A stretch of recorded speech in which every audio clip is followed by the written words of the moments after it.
You ever have a moment that slaps you so hard, it wakes up your whole life? That's what happened to my daughters that day at the airport. And let me tell you, what started as a routine flight ended up grounding every single plane in the fleet. Yeah, that happened. And all because two 10-year-old girls refused to accept being told they didn't belong.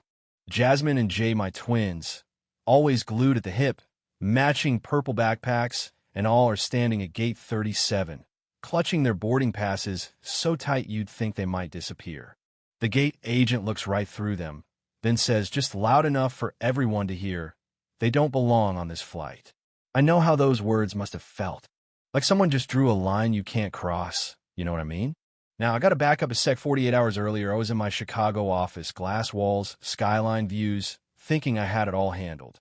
"They'll be fine," I told my wife, Isla, over speakerphone. "Mom's managed them for a week. What's a 3-hour flight?" She wasn't so sure, but I'd already put my number on speed dial on their phones. In case of emergency, one press and I'm there, right? That's what dads are supposed to do. I was so busy prepping a board meeting for the Westbrook acquisition, the biggest deal of my career, I barely registered what it meant for my girls to fly solo for the first time. At Denver International, my mom, Grandma Lois, 73, fierce civil rights marcher in her day, hugs the girls tight, smooths their hair, tells them to stick together, be polite, and only call Dad for a real emergency. They promise in that spooky twin speak they have, and just like that, they're off with Carol, the airline rep. Everything looks good, or so I thought. Fast forward, Carol drops them at the unaccompanied minor waiting area. There's a bored teenage girl, a gamer kid, and all seems routine until Jasmine notices their seats are split up. Carol's confused, but promises to fix it. Then boarding starts, Carol gets pulled away, and suddenly my girls are left waiting, watching the clock tick down. Panic starting to set in. They try to board anyway, why not? They've got tickets, right? But Keith, the gate agent, scans their passes, and that's where it all goes sideways. There's an issue. Step aside. No explanation, no smile. And in those 5 words, "They don't belong on this flight." Said flat, like it was the weather. You ever see a 10-year-old realize in real time what people mean when they talk about not belonging? I wish I could say it was a one-off, a system glitch, but you and I both know better. Jasmine's hands are shaking when she calls me. She doesn't cry, not yet, but her voice breaks. "Daddy, they won't let us on the plane." I'm in the boardroom, laser-focused, but I see 3 emergency buzzes on my phone. Only my girls, my wife, or my assistant can trigger that. Isla's in Phoenix, Diane's standing by the wall, so it's got to be them. "Put the agent on," I tell Jasmine, trying to keep my voice steady. You ever try to be the calm one while your whole body's screaming? That was me.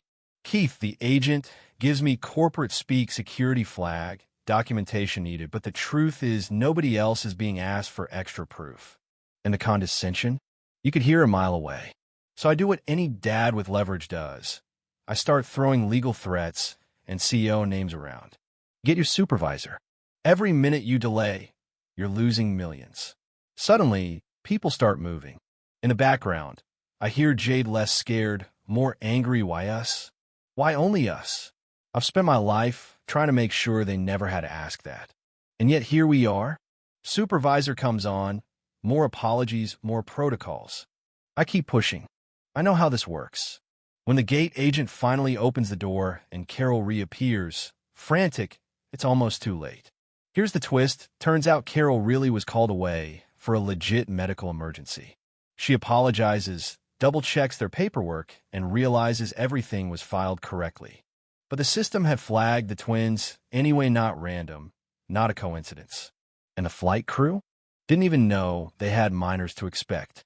That's not just a glitch, that's a pattern. Finally, the girls get to board. As they walk down the aisle, all eyes are on them. Some people are annoyed about the delay, others just curious, but the girls' faces, man, you could see the exhaustion and hurt. Jasmine calls me before takeoff, her voice quiet, asking if they're in trouble for causing a scene. Absolutely not, I say. You did everything right. After the plane leaves, I call my assistant. Pull every contract we have with Premier. I want to review and find out if this happens to other kids. Social media starts buzzing. A bystander tweets about 2 young black girls denied boarding. The hashtag #FlyingWhileBlack starts trending. It's no longer just about my daughters. By the time the flight lands, Premier Airlines has grounded their entire fleet all because I refuse to back down. The CEO calls me, all corporate apology, promises audits, bias training, third-party reviews. I'm not letting up. This isn't about perks or free tickets, I tell them. It's about accountability and change. When Jasmine and Jade finally land in Chicago, I'm there with two top airline execs, waiting. They apologize, sort of, but you can see them dodging the real issue. Sometimes people make judgments based on how others look. Victoria, the diversity officer, tells my girls. It's sanitized, but at least it's honest. Back home, the family tries to process it all. Over dinner, Isla, my wife, professor of sociology, fighter for justice in her own right, explains to the girls that what happened wasn't fair, and it wasn't their fault. She shares her own stories of being doubted, overlooked, accidentally left out. Jasmine and Jade listen, soaking it in, connecting dots in ways only kids can. Meanwhile, Premier CEO goes on TV, admits to inconsistent treatment, vows to overhaul the system. The real kicker? Their algorithm, supposedly neutral, was flagging names like Jasmine and Jade more than others. Built-in bias, hiding in plain sight. They issue the girls a formal apology, lifetime flying status, golden wings. The girls ask if they should accept. We tell them yes, but only as a reminder that their voices made a difference. And here's the scene you don't see in corporate statements.